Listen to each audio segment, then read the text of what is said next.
I always say that the Course in Miracles reveals to us that we're not who we think we are. And I always say to people, you're not who you think you are. Aren't you glad? The Course in Miracles says that our primary problem, as a matter of fact, both as individuals and collectively in terms of a kind of species remembrance, is that we have forgotten who we are. And to say that we have forgotten who we are really indicates, in Course in Miracles terms, that this is a kind of process of forgetting which has been going on for millions and millions of years. In the Bible, there's a line where it says that Adam fell asleep, and nowhere in the Bible does it say that he woke up. And the Course in Miracles says that there has not been any kind of mass reawakening, but that is what is beginning to happen now. But there can't be a mass awakening unless there are individuals awakening. And to say that we have forgotten who we are, we have fallen asleep to the memory of who we are, means that we have begun to think that we are something that we are not, and to forget that we are something that we are. You're not your resume. You're not your grades. You're not your body. You're not your past. You're not your mistakes. You're not your addictions.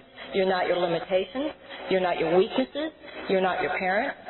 You're not any of those things, the Course in Miracles says, that you put down on the page as what you are. What the Course in Miracles says is that you are God's gift to the world. What you are is love itself. And love itself is obviously, if you were to look at your life as you define it, it's very difficult to say, I'm love itself. Because we look at our behavior, our addictions, our limitations, the things we've done, our past, our mistakes, and obviously we have not all had it together all the time. And what the Course in Miracles says is that the point there is not that all of your attributes have been loving, but that the point is that you aren't your attributes. You're something beyond that. That inside, not in anything on the earthly surface, not in the realm of our behavior, not in the realm of our human storyline, not in the realm of anything that people's eyes can see or ears can hear, there is this love that we all know, that we go to bed with each night and we wake up with each morning. And the Course in Miracles says that there is no one who hears these words or reads these words who doesn't know what we're talking about. And the essence of the Course in Miracles is to revision our perception of the world and all of our perception of other people in relationship to us through the vision of what it means to realize that it is this love which is real in us, and it is this love which is real in other people, and everything else basically is a joke. It's a cruel joke. The Course in Miracles says if it wasn't so tragic, it would be funny. But in a way, it can't be funny because of all the pain that has come about in our lives and in the lives of people around us, because we have all forgotten who we really are and what we came here for. I always say to people that if we have any problem in any area of our life, your money, your relationships, your body, anything, you ask yourself two questions, and you realize that if you have a problem, it's because you forgot either who you are or why you came here. Who you are, the Course in Miracles says, is love itself. If you look to an enlightened master such as a Jesus, what an enlightened master speaks from is a level of consciousness which is inherent in all of us. So that when a Jesus or someone like that, a perfect master, speaks, and he says, I am sent by God as God's perfection on the earth, what those people represent is an evolutionary potential in all of us. The truth of the matter is that we are also God's personal emissaries. We are God's love, arrived on this earth to be a light in the midst of the darkness. And the reason we came here is to take that light into the darkness of the world. We live in a generation which is terrified of the world. This generation, we have the education, we have the resume often. Often we know how much talent we have, we know how much ability we have, we know that we have everything it takes, and yet on some level it's like we're paralyzed and we don't know how to break through our own fear. We are so afraid of going out into the darkness of the world. The real point is the world is a dark and dangerous place. That's why you were born. You were born to go into the darkness and be the light. So the point here is you've either forgotten who you are, i.e. God's love, or you forgot why you came here. When a Jesus or another enlightened master or saint comes onto the earth, they come in order to lift the vibrations of the thinking of mankind. That's why they're here, and that's why we're here. Now, this change is what the Course in Miracles is about, this reversal in our own self-perception. The reason the Course in Miracles has a workbook, 365 days worth of meditation exercises, is because that's more than an intellectual shift. We've all been taught from the time that we were born that we are something other than what we are. All of us have been taught from the time that we were born that we are bodies existing in this world. Now, the Course in Miracles teaches us that, like I said, somewhere beyond the body is the love inside of us. Now, as I said before, this love that's inside of you, what the Course in Miracles says, it's in your mind, and to say that there is perfect love inside your mind is the same thing as saying there is God in you. God dwells, the Course says, deep within your mind. And what you are, the Course says, is a child of God, an extension of His love and of His thought. Now, that means that essentially you are already perfect. The Course says that you have forgotten that you were created as a perfect being. There is nothing that anybody in this room has to do to make themselves more perfect than you already are. You were created perfect, the Course says. You are perfect. You will always be perfect. There is nothing that you can do or say that can in any way modify what is essentially true about you. That is your perfect essence. However, that doesn't mean you express that way now. So what the Course in Miracles says is that in terms of your manifest expression of yourself, you're not perfect, or you wouldn't be here, but it is your mission to become perfect here. And what I want to talk about tonight is the idea that the spiritual journey is about accepting that we are already perfect essentially, accepting the fact that we are not yet perfect in terms of how we express ourselves, but that we came to this earth in order to get back to the perfection which is our spiritual essential nature. That's called growth. It's what in the Course in Miracles is called the journey without distance. But the thing that we all have to just accept is that growth is messy. We've always, you know the line, Sandra Ray's line, love brings up everything unlike itself. What that means is that if you see what we do, we are taught to make everything pretty. We want to keep up appearances. So what happens is that we have these weaknesses in our personality, and what we tend to do is to try to hide them. But you don't transcend something by denying that it's there. So a lot of people think that when you invite God into your life, what He's going to do is to help you in this giant cover-up, basically. Right? You came to this earth, remember, the Course says you wouldn't have even been born had you already been totally healed. If you were, in terms of your consciousness, in terms of your spirit, already at a point of total unconditional love, no matter what, you wouldn't have come to this hotel. Right? This was a trip out of the infinite into the limited. Right? That's why in Japan, they cry when people are born and celebrate when they die. So,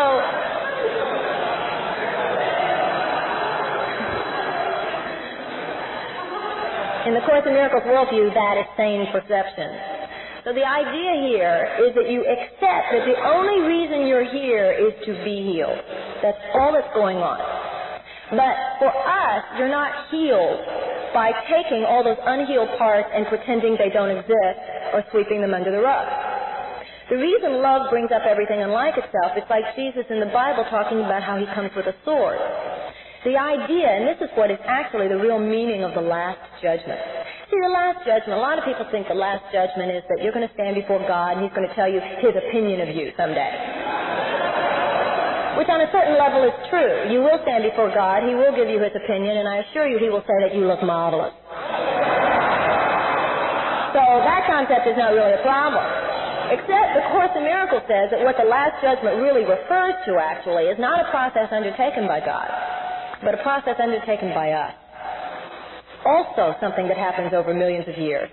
And what that is where we allow ourselves to see. We allow ourselves to experience everything in life that reflects back to us exactly where we are on the path and to judge, is that or is that not worthy of the real me? And that's what the growth is. It's a rehab. It's a detox. If you go in for a physical detox, all that stuff has to come up in order to be released.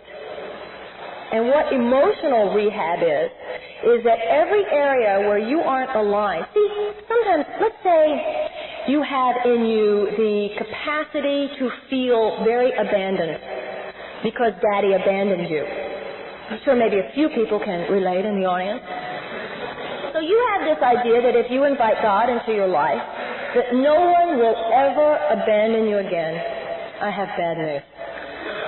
The truth of the matter is that the mistake is not that you were abandoned, but the mistake is the fact that you went through that caused a kind of wires getting crossed in you. And the truth of the matter is that what has to happen now is that if you experience yourself as abandoned in your past, then that means that you will become oversensitive to the issues of abandonment, and it will be very easy for you to feel abandoned. Saint does not easily feel abandoned. Okay? And you are here to become a saint. So you might think, I'm going to invite God into my life and then no one will ever make me feel abandoned again. That's not the way it works. You invite God into your life and the process is as gentle as he can do while still making sure you get the point. You will have in your experience situations that will seem to you perhaps like abandonment, and you will have the opportunity to know that you have it within yourself to rise to the occasion, to recognize that this is in fact not what it looks like, so there's no reason to be so sad. It's you that needs to be healed. I've shared here a lot that I always felt that my life was like this pretty house, and I invited God into my life, and I thought that then he was going to, paint it and put new shutters on the windows, maybe a portico in the front, just kind of jazz things up. And I invited God into my life, and it was as though a wrecking ball arrived. And I felt as though God was saying, honey, there were cracks in the foundation, just thought we better start all over again. And it was true. There were rats in the basement, and in the bedrooms too, right? Like I said, it will be messy. And if we start from the understanding that there are deep places in us where we are unhealed, if we start from that understanding, I used to think a perfect relationship was a relationship that did not bring up my hysteria.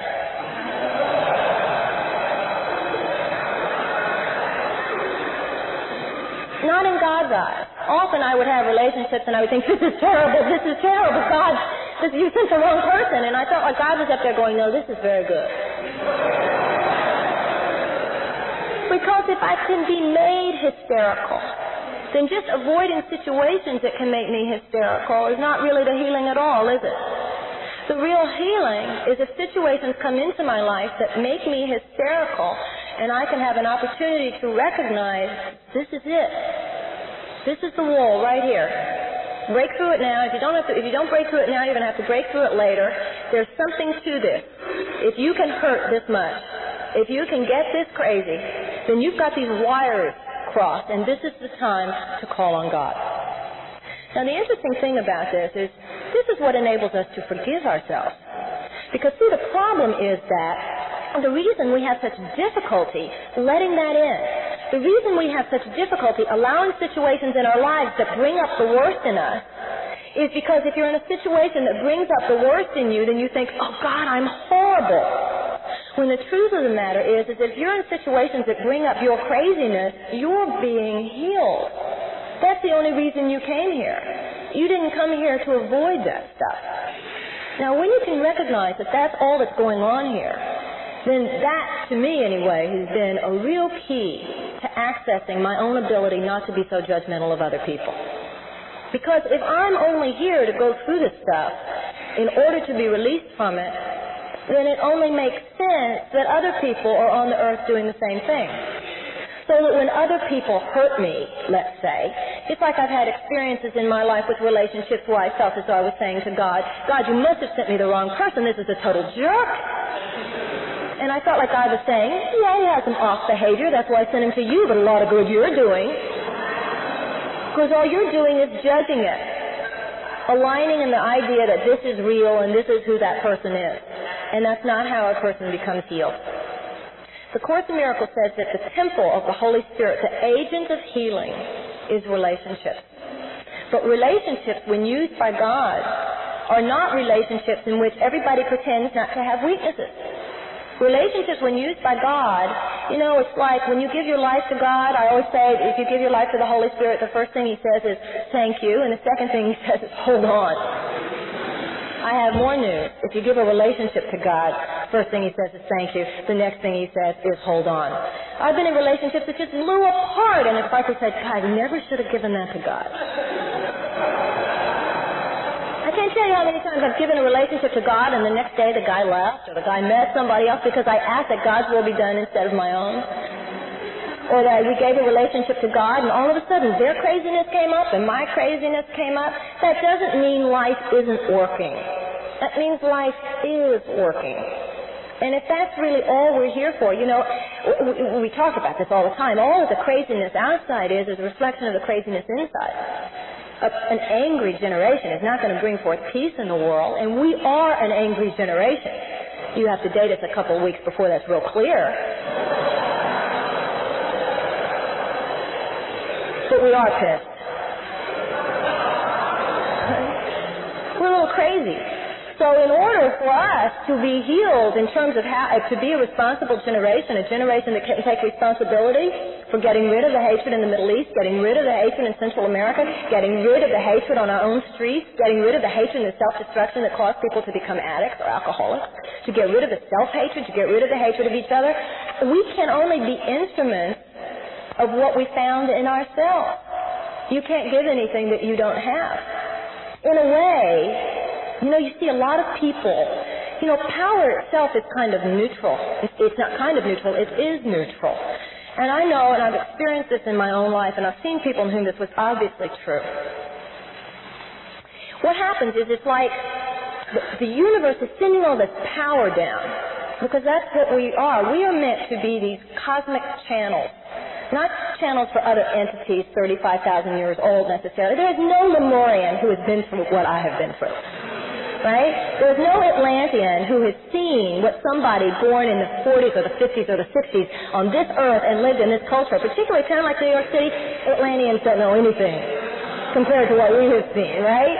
So there's no reason to think, and that is not said with disrespect for Atlanteans or Lemurians. And the Course in Miracles is channel material. I don't mean that those things don't exist and that they don't have validity. But what you, in channeling the love of God, can do and do when you are in a tender space, so you don't recognize the power of your own tenderness, the power of your own mercy, the power of your own compassion. And so the only reason you are on this earth is for the universe to teach you. That means that you are here in every single area where you have a delusion about who and what you are and what you're here for. You are here to be busted. All your comfort zones will be completely burst apart if that's what it takes. If you have the idea, for instance, that let's take the area like us, what the Course in Miracles calls special relationships. We have this romantic myth that the Course in Miracles says does not come from God. And it is this idea that there is this other person, this one other person, and in them we will find our salvation. Now, the Course in Miracles says that this could not possibly be true.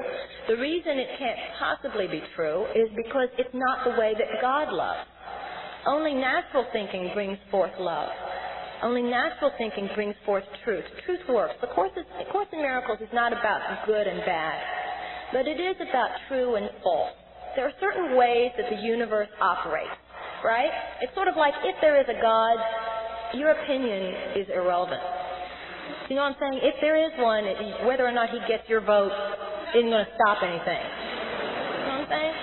So what scientists describe for us, scientists describe and discover the way the universe operates. They don't invent the way the universe operates.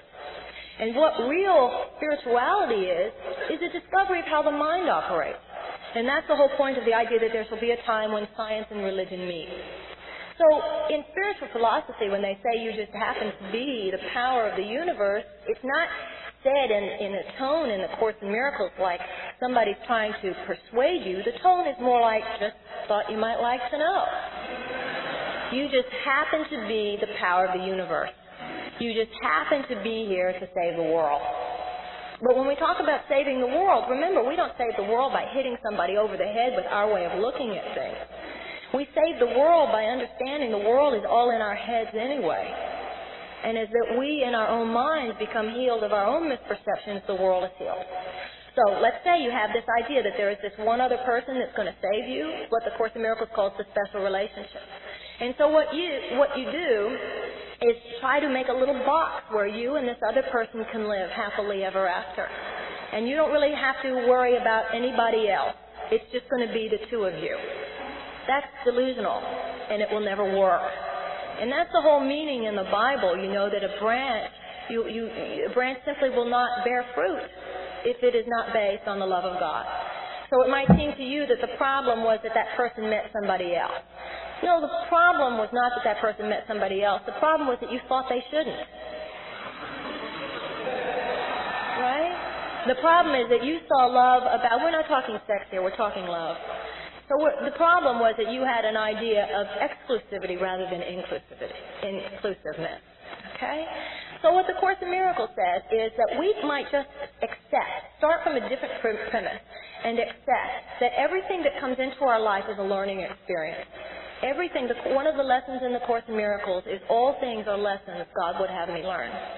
Every single circumstance in your life. See, we're always trying to change the curriculum.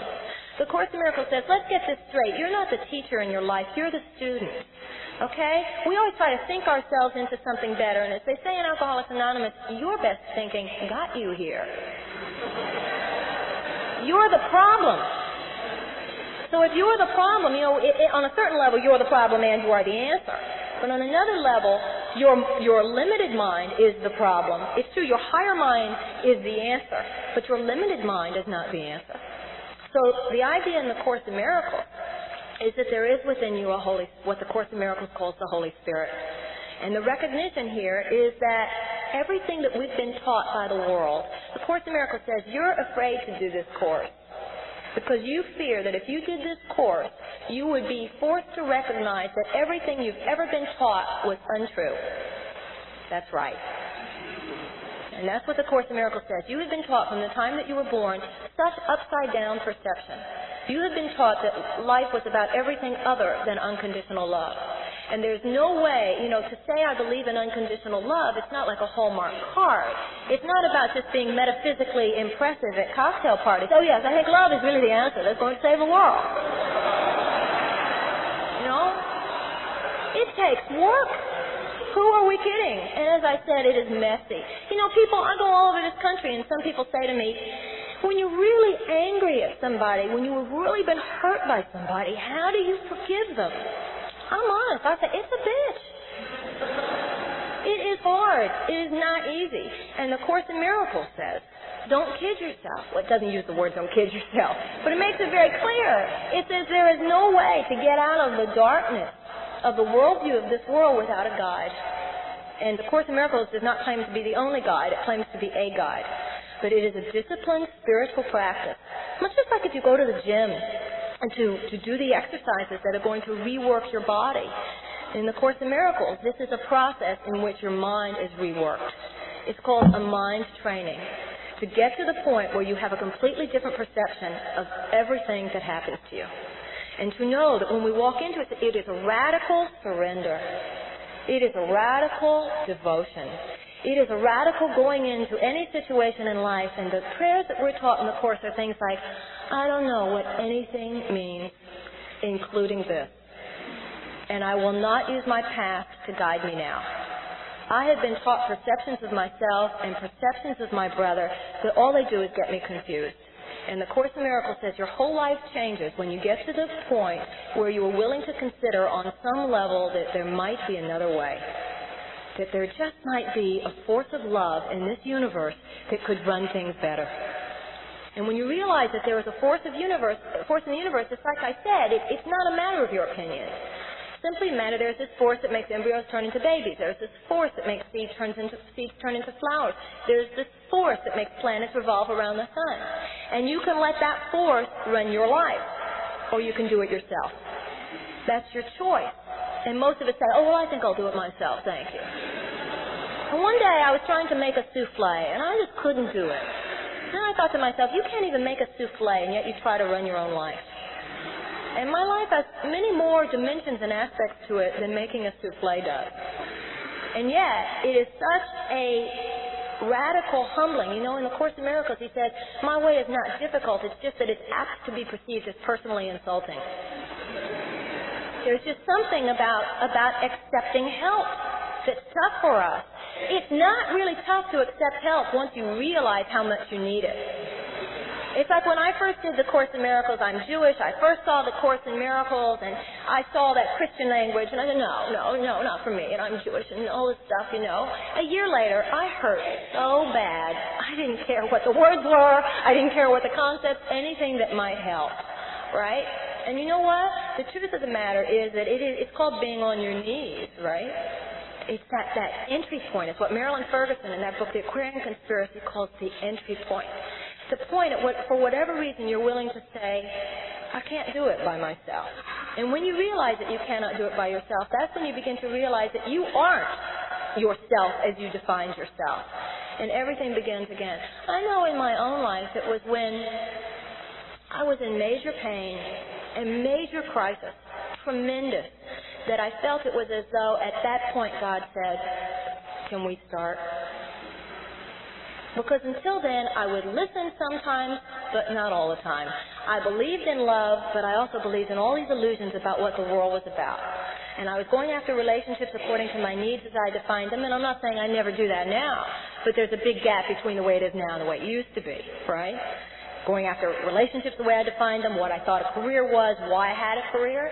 And like I said, if you're looking at life like you are simply God's love and you are only here to spread God's love, then that's what's going on in your relationships. You're not here to get somebody to fit your needs as you define them.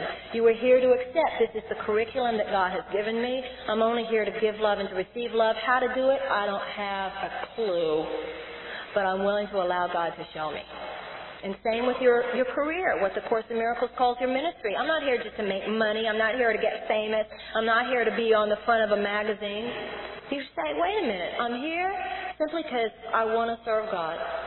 I'm here because I want to be a channel of His expression. What that's supposed to look like, I haven't a clue. And in every area of your life, you take it with your money, you take it with your career, you take it with your relationships, and you become humble. And in that humility is our strength. In that humility is our power. See, the Course in Miracles says you have humility once again upside down.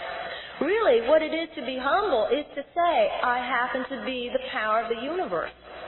But that is a humble perception. To think that you're any less is not humble, because to think that you're any less is to imply that you created yourself. But to recognize that you are the power of the universe means to recognize that even though it is the power of the universe that flows through you, it is not because you are consciously trying to direct, control, manipulate, or exploit anything.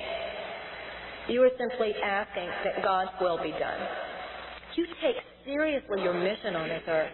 The Course in Miracles says you have a mission. And the Course says that if you are depressed in your life, it's because on some level you know that you're not doing what you came here to do.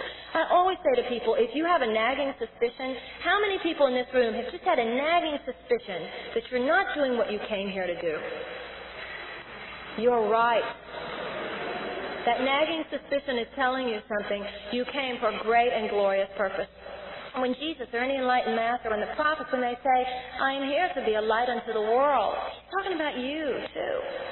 And that is not an immodest perception. That is a humble perception. The Course in Miracles says to reside in the kingdom means to focus your full attention on it. And what most of us do is we have one foot in this world and one foot in that world. And sometimes we're in the kingdom and sometimes we're not. You know what I used to do? It's like I'd give Course in Miracles talks and then I'd go have this like sleazy after hours life. You know? It's like I give these Course in Miracles lectures and then I thought, well, I get to still have fun, don't I? And then I used to say to God, how come when I'm lecturing things work, but in my private life they don't? And the answer I got back was, because you still think there is such a thing as a private life. When you think in other areas of your life that you're only here to do what you can, that love might come through you to the best of your ability, those areas of life will work also. But it's a difference between a gimme mentality and what can I give mentality.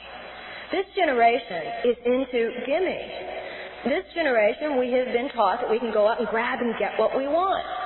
And that is a control mentality. Nobody here is saying that's bad. But we are positing for your consideration that it's ultimately not what works. It's not what ultimately provides a win. That's what in the Course in Miracles is called magic. And that's what a lot of modern so-called metaphysics is too.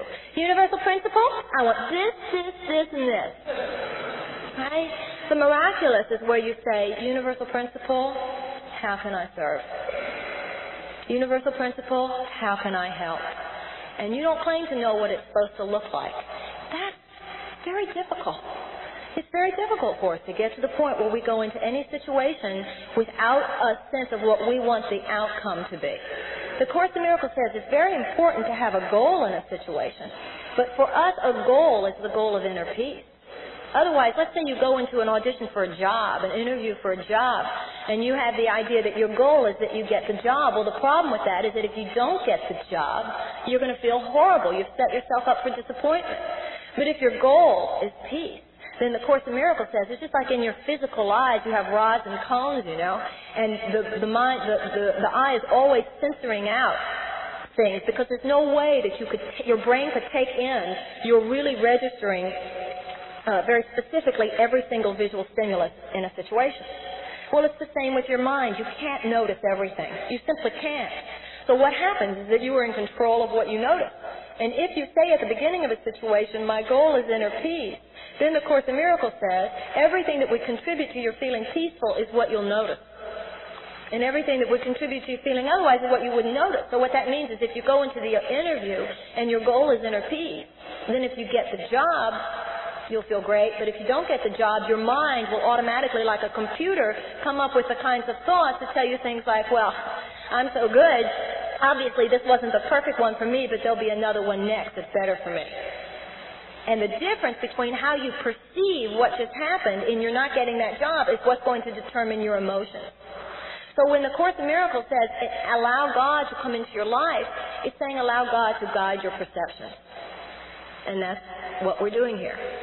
In the meantime, everything that is an area of us where we don't allow God to guide our perceptions, where we don't allow the thought that we are merely God's love, we are here to spread God's love, and that's all we're doing on this earth. To the extent that we think that anything else is going on, all the situations which confront us with the fact that we're still playing some other game is what's going to come up. And the Course in Miracles says it is not up to you what you learn. It is merely up to you whether you learn through joy or you learn through pain. We are going to have lessons. That's what it's about here. But we can either have the wisdom to say, I don't know exactly what this is supposed to look like, and I'm willing to step back and let God lead the way, which is not easy for a generation which has been told to take charge and take control. And it takes training to get to the point where we're able to do that. To the extent that we do that, we learn our lessons joyfully. To the extent that we have what the Course in Miracles calls perceptual temper tantrums, it will hurt. And what a lot of people want to do these days is to just avoid the experiences altogether. Like what I did in relationships once. I thought, God, I'm so bad. This is so terrible. I'm so bad at this. What I'm going to do is just go away for a year and get healed. And so what I did was for a year, I didn't date anybody. I didn't have anything to do with relationships. And I thought after a year, I said, well, I bet that I'm really healed now. So I went back, and I went out with someone, and I felt like somebody walked out of their house for the first time in a year and got hit by a taxi. My first time out, it was just as bad as it had been a year before. Nothing had been healed. It had just been avoided. And so the issue in relationships is not that you're going to be healed in relationships by not having relationships. It's not up to you when you have them and when you don't. That's up to Him. So the idea is that you will be sent to relationships, and you will be sent to relationships that bring up all your stuff. Right? And in those relationships, you will be healed if you choose to be. But we are only healed in any situation to the extent that we remember that we need to be healed. And there is a healer inside of us. God is the healer. And it's just like they say in AA, shut up and listen. The relationship to God becomes one in which we are willing to just shut up and listen. And like I said, it makes us humbler. But ultimately we recognize, and we will recognize as a generation, that this is not our weakness, this is our power. The Course in Miracles says, the meek shall inherit the earth because their strength will literally take the place over. When we find our meekness is when we find our power. I never received applause in my life when I was trying to receive applause. But when I, to whatever extent I'm able, could and do try to glorify God, God's not out to take the thunder away from you. That's when you are glorified personally, when you exist to glorify the Father. Now, we're not saying that you're supposed to go into a corporate office and say, hi, I'm just here to glorify the Father. But we are suggesting that you think it. Because the creative level has nothing to do with what you do, it has to do with what you think. And so as we become, in any situation, there merely to be a vessel through which God's will can be done, then we become the vessels that we need to be. You already have the job. Everybody's waiting for permission from the world to shine. Have you noticed that? When I get the job, I'll shine. When I get the money, I'll shine. When I get the relationship, I'll shine. You got the part already. What greater job could you have than that God sent you here as His personal ambassador? What greater job could there be than you are on a mission from God? To think of yourself as any less is not humble. If you have an address book, you have a ministry. If you know one person that could be comforted by a phone call from you and they haven't gotten it today or tomorrow, then you still have some work to do. And as you take care of the job that you came here to do, then more will be given you. That's another thing you see in this generation. We want more before we take care of that which we have. Have you noticed that? It's like, I want more effect. Why doesn't the world notice me? Or why aren't I getting more? I want more of an area of influence. When in the area of influence that we have, we don't necessarily do all that we can do. Because the mind knows that when you really take care of that which is yours, abundance comes of its own. And that's the real meaning of seek ye first the kingdom of heaven and all else will be added unto you. You seek the love of God, the Maserati will come when it's supposed to. And that's really the meaning of that. You take care of the kingdom of heaven, meaning you take care of your awareness. Of course, all heaven is your awareness of your oneness with other people. And as we begin to practice on a daily basis, that's the importance of this day. My giving of love and my receiving of love, my knowing every situation that comes into my life is one in which the Holy Spirit is teaching me to forgive. And what forgiveness means, the Course says, is knowing in any situation that love is real here, everything else is a joke. Anything anybody did to you that was not their love was just a hallucination they were having. You don't have to be in the hallucination. You remain awake. And it takes training to do that. But as that becomes our allegiance, then we become people who dwell in the kingdom of heaven. And as we dwell in the kingdom of heaven, that means we dwell in real abundance and real prosperity. And when you dwell in real abundance and prosperity, then you'll see it out there. You're not going to let yourself have anything that you don't think you deserve. Everybody in this room knows that. I knew in my life, when I started the Course, it was very clear to me the problem was not that opportunities hadn't come my way. Opportunities had come my way, and I blew it every time. And usually at about 11:45. Right? Why? Because deep down inside, I didn't think I deserved it. And that was true of career, it was true of relationships, it was true of everything. It was just constant sabotage, and that's so painful. So what I got clear was, as long as you think you are nothing, then when experiences that the universe will send to you to say, you're not nothing, you're fabulous.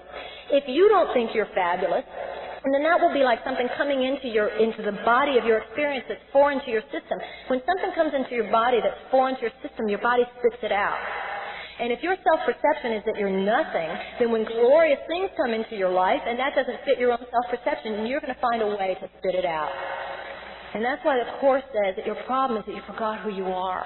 Your problem is your own self-perception. Your behavior will be determined by your self-perception. That's why first order of business, remember who you are. First order of business in any situation is to know I'm only here as God's love. And I don't know what I'm supposed to do about that. And the Course says you don't have to know what you're supposed to do. You just remember that. And everything will be done through you. The words will be right. The actions will be right. I always say the teacher of God is one who is becoming a finely tuned intuitional instrument. If we just do our part, the Course says you do your part and God will do His. And the Course is simply asking us to expand our viewpoint. In any situation or area of life where we have a problem, the Course says it is only what you are not giving that can be lacking in any situation. And what we tend to not give is deep thinking. Deeper thinking about what the real cause is of problems. The Course says you think you have many problems, but you only have one, and that's separation from God. And that means the only problem in this world is a lack of love. Because separation from God means lack of love. The problem with drugs is lack of love. We don't love ourselves, or we do drugs. The problem with nuclear bombs is not about nuclear bombs. It's about lack of love. If you can get rid of the nuclear bombs. If we don't get rid of the lack of love, the next generation will come up with something at least as hideous as that.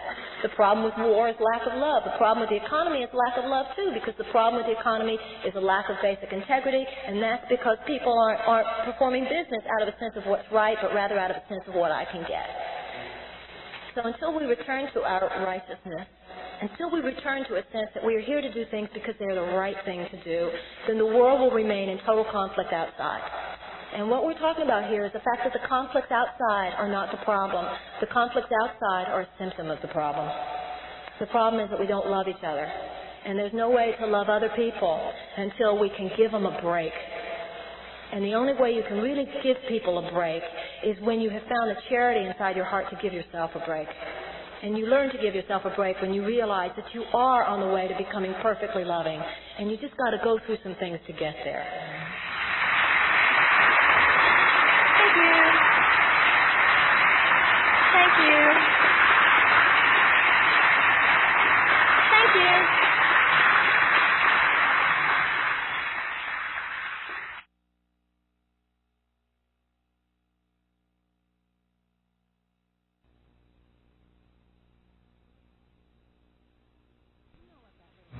Do you know what that little buzz is? Can you hear it? Just a little buzz? Can you hear it? Just a little buzz? It drives me crazy. Is there nothing you can do about it? Maybe if you turn off that speaker?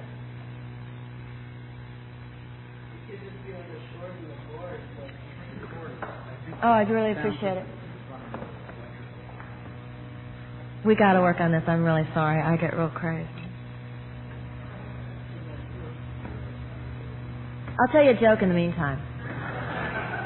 Heard this joke. Now, somebody else tells me that this joke is all around town. Everybody's heard it. So if you've heard it, just be tolerant, because I think it's cute. Okay? Are you ready? It's a Jesus joke. You're going into heaven, and all the people are lined up in heaven for an interview with Jesus to see exactly where they get sent. So Jesus is interviewing, and he's sitting in his desk with a pad and paper, and this really old man comes in. And the really old man, Jesus looks at him like he's seen him before or something, So he says to the old man, he says, what did you do for a living? And the old man says, I was a carpenter. And Jesus says, all right, and where did you come from? The old man looks at him and he says, from a very magical land, very far, far away. Jesus looks at him again, looks back to his paper and he says, did you ever have a son? And the old man looks at him and he says, well, some people said that I did, but I don't know. And then Jesus looks at him once more and he says, Father? The old man looks at him and he says, Pinocchio?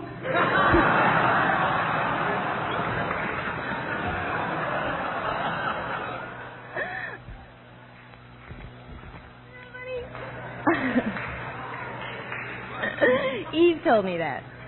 Okay. Did we get it fixed? Yeah, okay. Thank you. I think it is. Yeah, okay. All right. Let's get very serious now. Okay. About as serious as I can get. Once I was at the end of a relationship, the breakup of a relationship, and I was very depressed. And I was asking myself, and I was having all the normal, desperate feelings, and I was trying to investigate my feelings in order to better get through the experience, you know. I was asking myself, okay, exactly what is it that you're feeling? And I realized that what I felt was very lonely. I thought to myself, well, that's interesting. What exactly is that loneliness? And I thought, well, when that person was here with me in my life, I felt very protected. I felt like I had this security blanket, sort of. There was just somebody, and they had their arms around me, and so I was okay. I was protected against, like, the big bad world, right? And what I realized, and I thought, now that's very interesting, because, of course, what I realized in terms of the Course in Miracles and what your root assumptions, you always have to ask yourself, what are the root assumptions, the core beliefs that you have going underneath any experience? The problem there was not that I no longer had a person to protect me. The problem was I thought you had to, that you needed one. Because if you think that you need a person to protect you, the problem there is that you, by definition, think that the world is a dangerous place. And that was the problem. The problem then was not that there was no longer a person to protect me. The problem was that I had this belief that the world was not safe. And so I realized that also what had happened at other times in my life was that if there hadn't been a masculine presence, let's say, or something that my mind said would protect me, that I sort of developed one of my own. Now, the principle here that's real important in terms of the Course in Miracles is where the Course tells us that it is in our defenselessness that we find our safety. And our defenselessness means that core place where we are totally naked and there is no armor. And the Course says there, and only there, is where you're safe. You know, we've talked before about how when Adam and Eve stood in front of each other naked and were not embarrassed, that, of course, that wasn't just physical nakedness, but it was an emotional nakedness. This is exactly who I am. This is exactly what I am. These are my weaknesses. These are my faults. This is, I don't have a job right now, whatever it is, and I'm not embarrassed. You know, when Michelangelo was asked how he made a sculpture, how he did something like David or the Pieta or Moses, what he said is that he got the rough marble and he figured that the statue was already in there. And it was merely his job to chip away at all the excess marble. The statue had already been created. And that's the truth about our Christ self. The highest divine self which is inside of us is not something that it's our responsibility to create or on a certain level even to bring forth. What we're asked to do, however, is to let go everything that hides it. And the reason we do so much to hide that naked self inside of us is because we think that it's that place where we're so naked that is where we're weak and vulnerable, when the truth of the matter is that it's the place that feels to us like the place of our weakness and our vulnerability, which is actually the place of our power. And that's, of course, when you recognize someone like a Jesus, that's what he represents, is total defenselessness. Hey, he just stands there totally defenseless, and yet he is the power of the universe. So what we're always doing is either trying to get other people to protect us sort of that we can hide behind. A lot of times we do that in relationships. Isn't that right? That we're trying to sort of hide behind it. And not only is it other people that we try to hide behind or other situations where, you know, it's like, here's my calling card and here's what I have underneath it that proves that I'm worthwhile, that I have a particular job or that I have a particular relationship, something that like goes after my name and proves that I'm okay. But on an even deeper level than that, the problem, the armor, the things that we try to hide behind aren't even the things outside of us that we try to get, but this paste-up job that we do on our personality because we think that we have to. We have to make ourselves charming, or we have to build a personality We have to sort of imitate what we think an attractive person would be like, all because we're coming from the core belief that if we didn't do that, we wouldn't be good enough. And so, the Course in Miracles makes it very clear that that is what our fear is. Our fear is to look at what's down there. We're afraid to look at what's just down there because we're afraid it's not good enough. We're afraid that that which is just us is not enough. And yet, it is that which is just us, exactly as we are, which is plenty good enough. This is the time, the Course in Miracles tells us, that we are in the time in history called the Last Judgment. Now, the way traditional Christianity has interpreted the concept of the Last Judgment is the way a lot of traditional Christianity has interpreted a lot of Christian concepts, Christic concepts, and that's in a very scary way. But the Course in Miracles says that that's what the ego mind does with these ideas. Because for us, the Last Judgment is not where you stand before God and He says, you know, I know who's been good and I know who's been bad. We say here all the time, you will one day stand before God. He will tell you His opinion of you, and He will tell you that you look marvelous, that you have absolutely nothing to be afraid of, because when you really hear God's opinion of you, you will be overjoyed. And also, it's to be excited. You know, you should be excited about the Last Judgment, because what that means is the Last Judgment. Get it? No more. That's it. No more. So really, the Course in Miracles says that the Last Judgment is not even something that God undertakes. The Course, because God never judged. The Course in Miracles says that the Last Judgment is something undertaken by the Holy Spirit inside our minds. And it's a process which in history takes millions of years. And what it is in terms of our own individual minds is where everything that's a product of our thinking comes up in order for us to look at it, and we get to judge whether or not that is worthy of us. So, for instance, if you have a relationship that you are on some level hiding behind, if you are on some level hiding behind it, or it's some kind of a security blanket to you, for instance, that is an unworkable belief. That is an unworkable pattern, because it doesn't reflect the truth about you. Because it's coming from the assumption that you're less than. It's coming, you're in that relationship, or at least that aspect of your being in that relationship, is coming from a place where you think the world is dangerous and so you need protection. That's not true. See, it's not about good or bad. It's about true and false. So, because that's not true, the relationship, it will seem that in some way the relationship is blown apart or doesn't work anymore or whatever. When really what's happened is that you're simply going through that process of the Last Judgment. Everything is being shown to you for exactly what it is.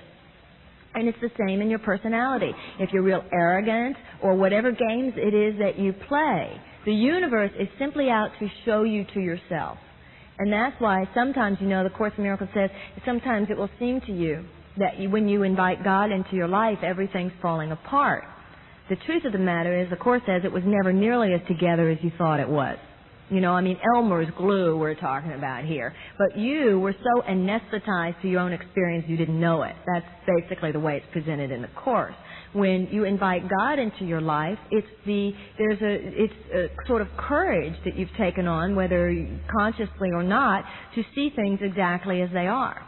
So what that means, you know, it's almost like, let's say you have a certain pride, or in a bad sense, you know, in your personality. Well, it will seem, once you invite God into your life, that people will start having real negative reactions to it. Well, it's not like you didn't have it before, but you've asked to be cleansed. You've asked God into your life, which means you've asked to be shown to yourself. And that's exactly what we don't want. We're so scared to look at ourselves. But the interesting thing is that all of us want, probably more than anything else, to be accepted. Don't we? We want to be accepted totally as we are, exactly for what we are, the way we are right now. Isn't that true? But how are we going to have anybody else in our life who is willing to just accept us exactly as we are if we don't accept ourselves exactly as we are? You know, it's like I've shared here the night I said to myself, why are you so surprised he doesn't want to spend the night alone with you? You don't want to spend a night alone with you. You don't find it an entertaining idea. Why should anybody else? Right? What is it in there? And so a lot of times, like in relationships, because I had to ask myself, why is it so difficult to be alone? and you recognize and you look at that, it's that you feel sometimes very scared because it seems like the world is a really scary place. But the Course in Miracles says there is no world. The world is entirely in your mind. And to recognize that is to recognize the safety that's in the world, because that's your experience if that's genuinely what you think you deserve. But you can't genuinely think that that's what you deserve unless you allow yourself to be made manifest to you. So when you're trying to build onto your personality, if you think you go into a room and you have to make yourself into something that you're not, you're by definition implying to others and to yourself that you, just exactly as you are not enough. And you have this feeling that if you just don't put on any airs and you don't, pretend to know this or pretend to know that or be about this or to be about that no one will notice you. When the truth of the matter is that in your natural state where you're not trying to get anyone to notice you and you're not putting on any airs, that's when your real natural light shines forth. And that's the real genuine charisma. And it's in you simply because you are like that piece of marble. The statue's already in there. The perfect you is already in there. It's not incumbent on you to manufacture it. That's what's already there. God created it. And that's what the Course in Miracles calls the Christ. The perfect you is already in God's mind. So if the perfect you is already in God's mind, you're in God's mind. So if the perfect you is already in God's mind, the perfect you is already in you. And you don't have to do anything. The Course in Miracles says you don't have to do anything to manufacture it or to create it. It's already there. Now, somebody was sharing recently at a prayer group about having difficulty taking criticism. Now, if you have difficulty, for instance, taking criticism, what that would be about is that somebody tells you that they don't like what you did or what you said. And if you think that your behavior and your body and all these externals about you are you, then if somebody criticizes that, by definition, your self-esteem really goes down. See, now, most of us were taught as children, you were either disapproved of or you were approved of. And we all know the negative effects of having been all the time disapproved of as a child. However, a certain kind of approval as a child really can be just as destructive if the approval was, you're a good girl, I like that grade. You're a good girl, that's really good that you did what Mommy asked you to do. That's a good boy, you cleaned up your room, i.e., your performance was excellent. We love you because of your performance. You're good because you look good, or you're good because of that achievement, or you're good because you cleaned up like Mommy asked you to, is not the same message as you're good. So if you are told, given that kind of approval as a child, let's say, but it's still based on the idea that your goodness is based on your performance, then still that sets up a split. And you grow up thinking that which is behind your performance is not enough. And it is the fact that you think that you're not enough makes you disapprove of that real you. And the Course in Miracles says you think that if other people saw the real you, they would recoil in horror. And that's because you weren't taught from the time that you were a child that the real you, behind your body, behind your grades, behind what you look like, behind whether or not you cleaned up, behind your mistakes, that's good. So there's this voice in you, of course, as it then thinks you're not enough, and so you project onto the world that opinion. And you think that the world thinks about you what you think about yourself. You figure, well, if I think I'm no good, then I'm sure they think I'm no good. And so you go about in this endless dance where you're trying to get approval from the world. And you think that the world doesn't like you. And in that belief that the world doesn't like you, you have all these fantasies, the Course says, about what a dangerous place it is for you to be. And so you're constantly trying to make the grade. And the Course in Miracles says that really it's all just this big fantasy that we're having, that we don't have to do anything to make the grade. We're already it. It's like you don't have to audition for the job anymore. You got it. And that's what we do in this society. We not only do that in terms of like we have to try to get the job, get this, get that. We even do it in relationships. We're always auditioning for each other. Haven't you noticed, have you ever felt that way in relationships? You keep auditioning for the part. You've dated somebody for a long time, or I've been on both sides of that, definitely, where, I just don't know if I'll let that person in, or somebody else feeling like, God, they just won't let me in, when the truth of the matter is, it's only when you get the part that you can really start shining. Do you know what I'm saying? And I know with myself, I've seen where I just sort of wouldn't let a person in enough because I didn't know if they were the one I wanted to be close to. But if I didn't allow them to be close, how would I know? Right? And so that's what we do with each other all the time. We're always keeping it at bay because we just don't know if that in there is good enough. And I love in the Course the way it says, you think you're going to try to understand people to decide whether or not they are worthy of your love. But the Course says, let me assure you that if you don't love them, there's no way you're going to understand them. And so we're always trying to make it good enough or understand it enough in order to accept it. When there is a genuine acceptance of just the nakedness inside all of us, just the truth that's already there. There's nothing you can add on to it. There's nothing you have to add on to it. It is the power of the universe. And really, the truth of the matter isn't like, look, just accept the fact you're a grade B product. It's not that at all. It's accept the fact that you're already perfect. Now, that doesn't mean that you express that way or that you don't make mistakes. On the level of our body, of course we do. But the very fact that we have difficulty, for instance, like taking criticism, would be because we think that we are our mistakes. The reason criticism shouldn't be so difficult for us is if we recognize that, so I made a mistake. It's like we were talking about last week, about the idea that you're just like everybody else. You are just like everybody else. Like everybody else, the statue is already in there. And the sadness, once again, as we were talking about last week, is that sometimes we think of all things that the spiritual life is just is another illusion that we put out in front, right? That for some people, this image of what it looks like to be spiritual is once again another game we play in order to get approval. It's the new trendy thing that we think we might do in order for a certain group of people to think that we're okay.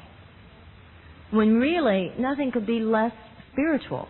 Nothing could be, pretense of any kind is the absence of being spiritual. And what is being real spiritual, I think, is being authentic.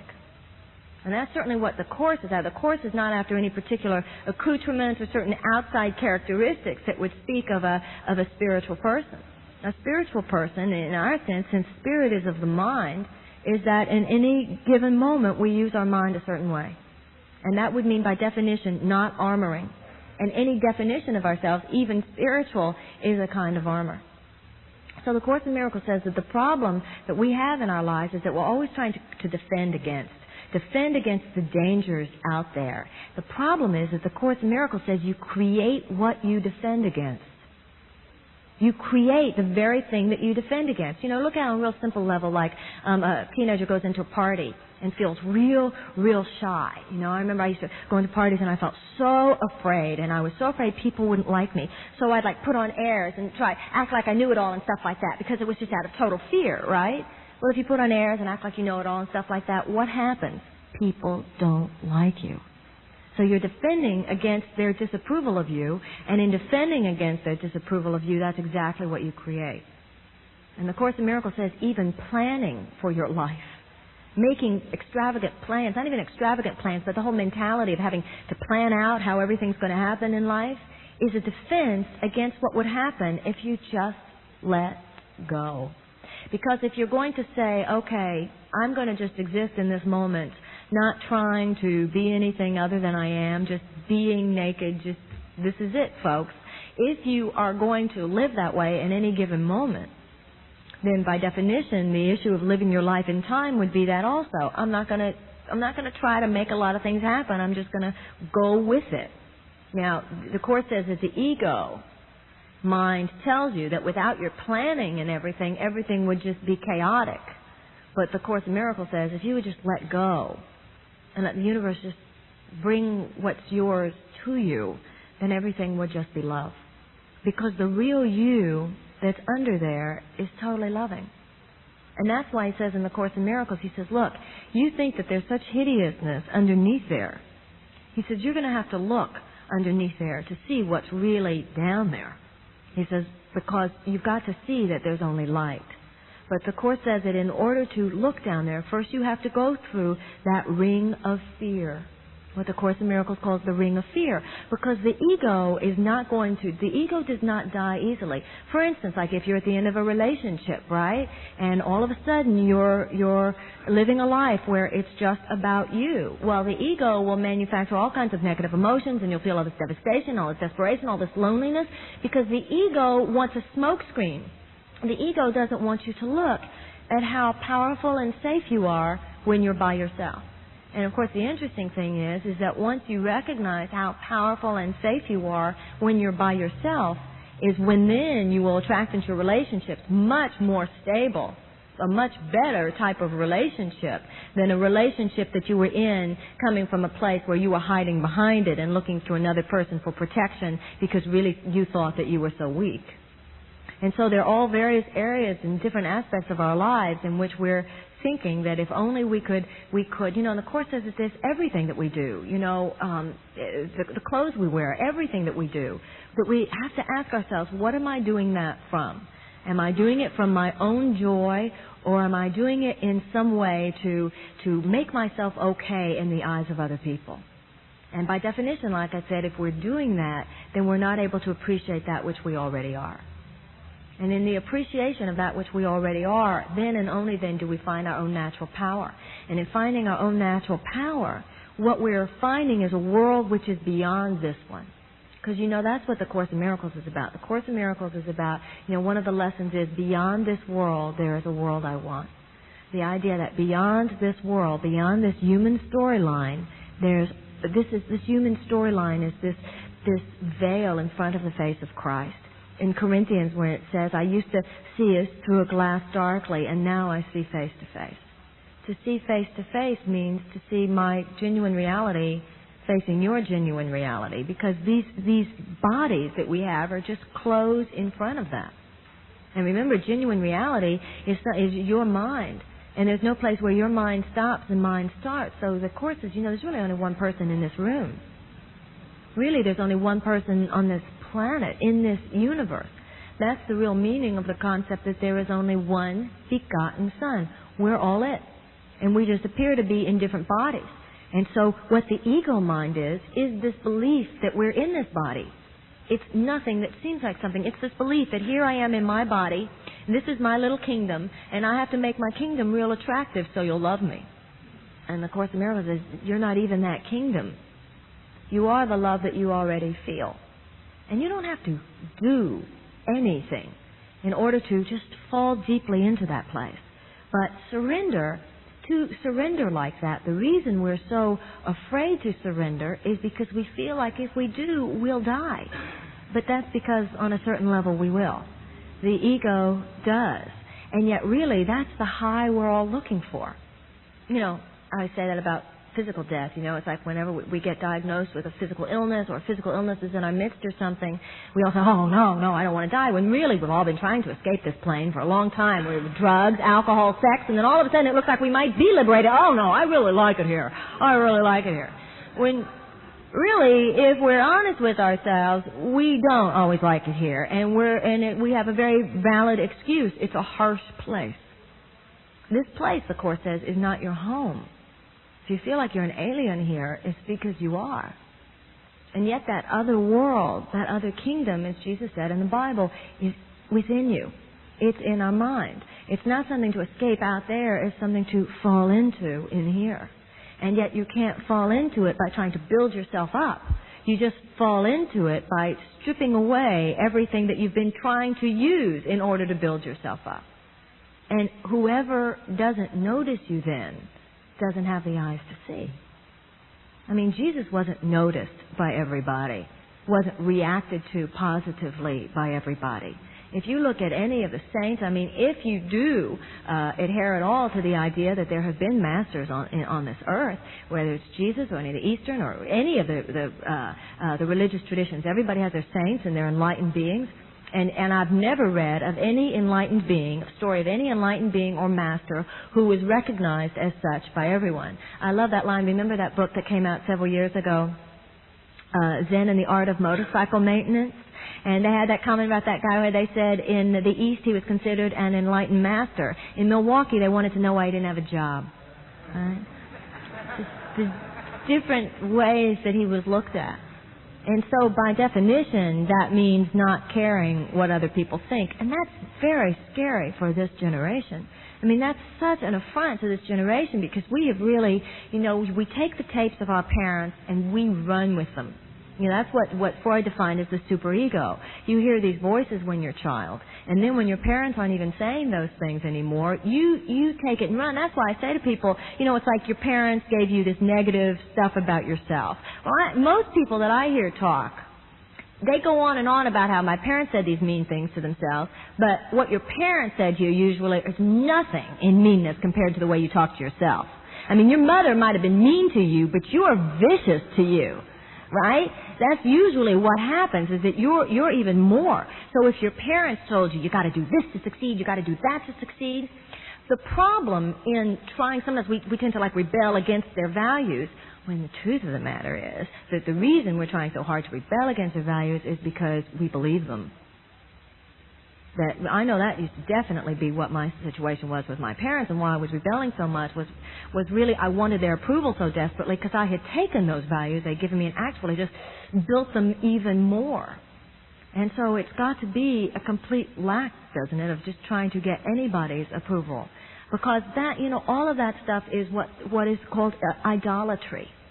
What an idolatry is like an eclipse. The sun is eclipsed, the moon comes in front of it. So the sun is still there, but it's eclipsed. Your power isn't connected to it. And whenever you think that something, that's why the first commandment is love the Lord thy God with all thy heart, with all thy soul, with all thy might. Not for His sake. You think God's up there going, she doesn't like me today. I mean, that's not the way the universal power would operate. But for you to deny your love of that power which is within you, if you don't put that first, you're putting something first. See, the Course says there's no such thing as faithlessness. You just think there is. Faith is an aspect of consciousness. The problem is, what do you have faith in? Do you have faith in the money? Do you have faith in the job? Do you have faith in the relationship? Do you have faith in what goes on out there? Or do you have faith in God? Because what that's saying is, or do you have faith in you? Because God is merely the expression of the real you. So you either have faith in the money or you have faith in you. You either have faith in the situation or you have faith in you. And to have faith in you means to know that you are safe and you're protected, which doesn't mean that you will keep the money, and it doesn't mean that you'll keep the job, and it doesn't even mean that you won't get sick. It means that you're safe. It means that you're protected. It means that there is a world behind this world of the changing storyline. It doesn't mean that you won't die.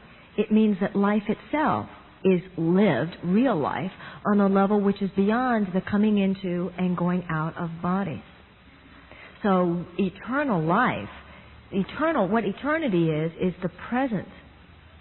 What eternal life means is living in the present. That's what eternal life is.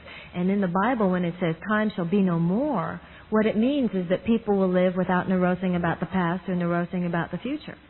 So living in the present simply means that in this moment, I am safe because the real me is beyond the consideration of what's happening.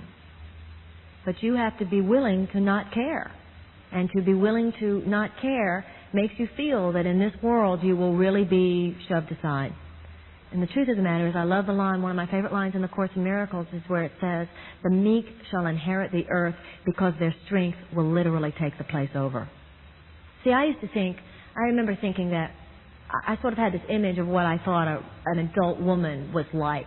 And so I imitated that picture that I had, right? Kind of tough, and I, strutted around. I'm a grown woman, right? Well, anybody with eyes to see, I'm sure would think, gosh, she's really a little girl, isn't she, right? Because I thought I was manifesting as a real woman, right? And then the Course in Miracles says, give it up. Be ye as a little child. Because little children don't think they know what anything means, and so they're asking somebody else to teach to them. And that's the same thing like in Zen Buddhism when they talk about make your mind an empty rice bowl and the universe can fill it up. So the Course teaches you, look, just go into any situation. Don't put on airs. Don't pretend to understand what anything means. Just be there. Just show up. And I was afraid. I remember I'm just like everybody else, and I thought, well, I'm going to start, people are going to react to me like I'm just this little girl and I don't understand anything, and why don't I grow up and get sophisticated, and why don't I go out and, get life and take it by the, really do it. And I just started to learn what it meant to not even try. And I think for myself that for the first time in my life I began to manifest as a grown woman.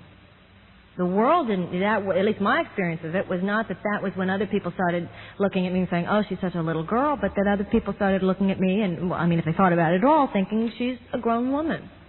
And I didn't have to, in those areas of my life where I do that, what I experience is that I don't have to grab at things because they come to me. Because when you're standing in your natural state is when the universe can work with you. So many times, the universe is always sending you fabulous things, but because he can't find you in any one place, you're running around like a chicken with your head chopped off. Do you know what I'm saying? If you would just relax. Now, I'm not saying, I say it in my lectures pretty often, I'm not saying that I'm this totally innocent person, and so I do this in every area of my life, and the universe just comes to me. But I can tell you, definitely, I think you're supposed to swear with your right hand, that in the areas where I do that is where life works. And it's the areas where I don't do that it doesn't. And that's a muscle. A lot of times you think in terms of a muscle that you have to develop in order to learn to do something. But really some of the hardest muscles mentally are learning how to not do anything. That, for this generation, is more difficult. How to surrender. How to just be there. How to just not try. How to not feel like you have to, because all the efforts where we do try is because we have this feeling. It's like we feel like in life the train is coming through the station and we have to jump at it or it'll just pass us by. When the truth of the matter is if you're at the station and the train is coming and the train doesn't stop, it's not your train. It's not going where you want to go.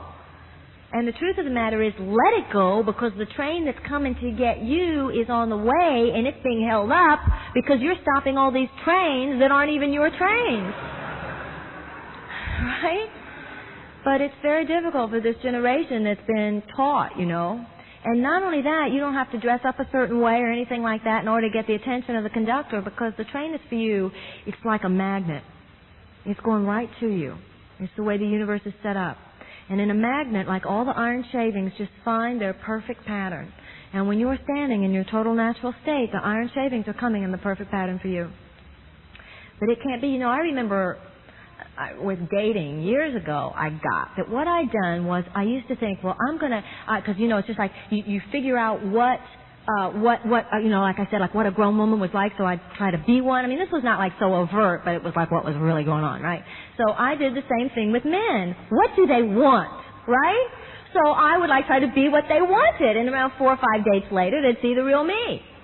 Right? And then I thought, why don't you just save yourself the trouble? Show them the real you from the beginning.